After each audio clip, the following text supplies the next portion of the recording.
Our today's topic is Employees Provident Fund and Gratuity Act. Employees Provident Fund and Gratuity Act, इसको हिंदी में कहते हैं कर्मचारी भविष्य निधि कोष अधिनियम 9।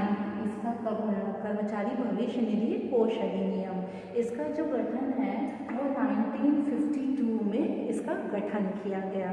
क्यों किया गया कि क्योंकि ज़्यादातर जो कर्मचारी होते हैं वो काम करते हैं, मीन्स उनका जो ऑक्यूपेशन है, जैसे कोई मिल्स में काम कर रहा है, कोई फैक्ट्रीज़ में, कोई गवर्नमेंट टीचर है, तो उसके बाद मीन्स उनका जब रिटायरमेंट हो जाता है तो उसके बाद क्या मीन्स उनके फ्यूचर को ध्यान में रखते हुए employees provident fund and gratuity act को बनाया गया, ताकि जो कर्मचारी है ना सिर्फ उनका प्रेजेंट सिक्योर हो बल्कि उनका जो फ्यूचर है वो भी सिक्योर हो। तो इसके लिए employees provident fund and gratuity act का गठन 1952 में किया गया। इसमें ये बताया गया है इसके अंदर जो नियोक्ता होते हैं और जो कर्मचारी होते हैं दोनों जो अंशदान होता है वो उसके लिए दोनों जिम्मेदार होते हैं। मीन्स जो कर्मचारी है उसकी सैलरी में से कुछ अमाउंट काट लिया जाता है। क्यों काटा जाता है? क्योंकि उसी को वो क्या करते हैं, एक जमा करते जाते हैं और लास्ट में रिटायरमेंट के बाद इसमें जो नियोक्ता होते हैं वो भी अंशदान करते हैं और लास्ट में यही अमाउंट रिटायरमेंट के बाद एक मुश्त उस कर्मचारी को दिया जाता है। पहले के ज़माने में पेंशन सिस्टम था, जो कर्मचारी है उनके वेतन से कुछ अमाउंट काटा जाता था, नियोक्ता उसमें अंशदान करता था और उनको रिटायरमेंट के बाद पेंशन दिया जाता था। बट अब पेंशन सिस्टम को ख़त्म कर दिया गया है, सिर्फ जो पुराने कर्मचारी हैं उनको पेंशन दिया जाता है और बाकी कर्मचारी को क्या किया जाता है, जो भी अमाउंट जो उनका जमा हुआ रहता है, डिपॉजिट रहता है, वो अमाउंट एक मुश्त उनके रिटायरमेंट के बाद उनको दिया जाता है। So why government make this employees provident fund and gratuity act? Students कर्मचारियों की सुरक्षा के लिए मीन्स उनके फ्यूचर की सुरक्षा के लिए employees provident fund and gratuity act को बनाया गया है। और इसमें क्या किया जाता है, उनके कार्य के दौरान उनकी वेतन से एक निश्चित राशि काटी जाती है और जो नियोक्ता होता है वो नियोक्ता भी इसमें अंशदान करता है और यही उनको एक मुश्त बाद में दिया जाता है उनके फ्यूचर को सिक्योर करने के लिए। सबसे पहले जब इसको लागू किया गया 1952 में, जब इसको लागू किया गया तो सबसे पहले इसको शुरुआती दौर में जो है वो किसमें लागू किया गया था, सिर्फ 6 व्यवस्थाओं में इसको लागू किया गया था। That is cement industry, electrical department, mechanical and civil engineering, then कागज़ और कपड़ा उद्योग, iron and steel industry and cigarette industries. तो इन इंडस्ट्रीज़ पे इसको लागू किया गया था। अब ज़्यादातर जो संस्थाएं हैं उनमें इसको लागू कर दिया गया है। Now let's discuss about the terms and conditions. इसके क्या टर्म्स है और क्या कंडीशंस है। तो इसमें क्या टर्म्स एंड कंडीशंस है, पहले तो जैसे कि मैंने बताया 6 यूनिट पे इसको लागू 6 व्यवस्थाओं में इसको लागू किया गया था, बट अब ज़्यादातर इन संस्थाओं में इसको लागू कर दिया गया है। इसके क्या टर्म्स एंड कंडीशंस हैं, तो इसमें ये बताया गया है कि जो निर्माण की अगर मिल्स या फैक्ट्रीज़ है तो उसमें निर्माण की जो प्रक्रिया है वो एक यूनिट में होनी चाहिए, ठीक है।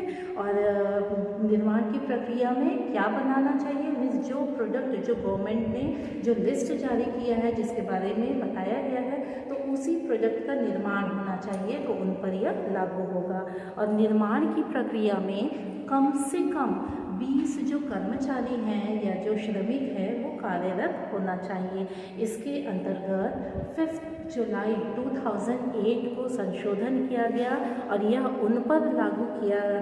इसमें क्या संशोधन किया गया, वहाँ पर वो संस्था या फैक्ट्री जहाँ पे 10 कर्मचारी कार्यरत हो और जहाँ पे 10 या उससे अधिक कर्मचारी एक यूनिट के रूप में काम कर रहे हो और वही प्रोडक्ट बना रहे हो जो अनुसूची में वर्णित है, तो उसमें ये लागू हो सकता है। ये कब संशोधन किया गया, 5 जुलाई 2008 को। इसके बाद केंद्र सरकार व राज्य सरकार या फिर जो स्थानीय जो प्राधिकरण है उसमें उसके स्वामित्व में लगे उद्योगों पर इसको लागू नहीं किया जाता है। यह जो अधिनियम है ये उन उद्योगों में या प्रतिष्ठानों में लागू होता है जो केंद्र सरकार के द्वारा अनुसूची में बताया गया है या वर्णित किया गया है। यह उन प्रतिष्ठानों में लागू नहीं होता, मीन्स किन पे लागू नहीं होता, जहां 50 से कम श्रमिक बिना विद्युत आपूर्ति के कार्यरत हो, वहां पे इसको लागू नहीं किया जाता है। कहाँ पर? जहां 50 से कम श्रमिक बिना इलेक्ट्रिक पावर के कार्यरत हो, तो उन पर यह लागू नहीं होता है। इसके मेन क्या ऑब्जेक्टिव्स हैं, तो ये तो हो गया इसके टर्म्स एंड कंडीशंस के बारे में कि यह किन पर लागू होता है, ठीक है। देन आता है इसके ऑब्जेक्टिव्स के बारे में। इसके क्या ऑब्जेक्टिव्स हैं? ऑब्जेक्टिव्स का मतलब होता है उद्देश्य। इसके क्या उद्देश्य है? इसके employees provident fund and gratuity act के। तो सबसे पहला क्या उद्देश्य है?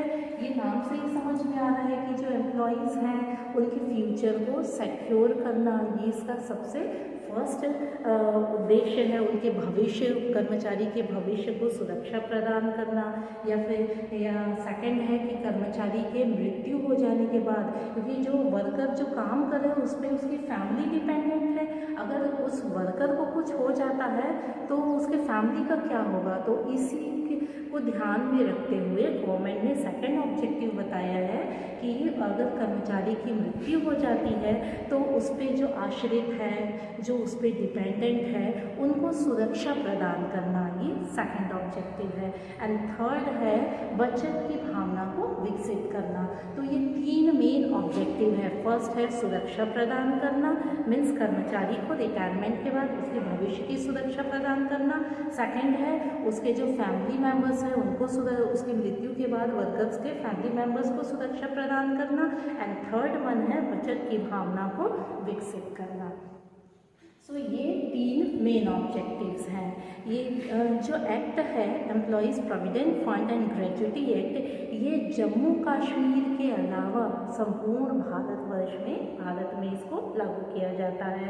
इस एम्प्लॉयज़ प्रोविडेंट फंड में इसमें नियोक्ता और कर्मचारी इसके लिए दोनों जिम्मेदार होते हैं, और ये नियोक्ता की जिम्मेदारी होती है कि वो अंशदान करे, ठीक है।